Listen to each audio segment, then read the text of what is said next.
च्या भागाचा जिल्हा, कापसाचं शेत, अजिंठा लेण्यांचा प्रवेशद्वार, सुवर्णनगरी अशा अनेक नावांनी ओळखला जातो आपला जळगाव जिल्हा. तापी ही या जिल्ह्याची प्रमुख नदी असून गिरणा, पूर्णा, वाघूर, बोरी, हडकी या जिल्ह्यातून वाहणाऱ्या महत्त्वाच्या नद्या आहेत.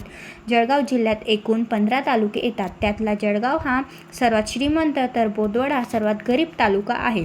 हा जिल्हा नाशिक विभागामध्ये येत असून क्षेत्रफळ 11,765 स्क्वेअर किलोमीटर आहे, जो पूर्वेला बुलढाणा, दक्षिणेला संभाजीनगर, पश्चिमेला नाशिक आणि धुळे तर उत्तरेला मध्य प्रदेश असे एकूण 4 जिल्हे आणि एका राज्यासोबत आपली सीमा शेअर करतो. महाराष्ट्रात असलेल्या 400 किल्ल्यांपैकी जळगाव जिल्ह्यामध्ये कनेरगड, अमळनेर किल्ला, तुळापूर, नशिराबाद, वरखेडा असे एकूण 12 किल्ले येतात.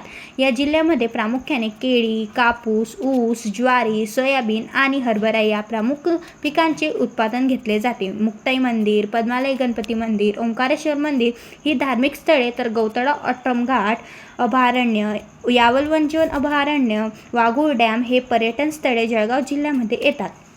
पुढची माहिती सांगण्यासाठी आपल्या चॅनलला सबस्क्राईब करा.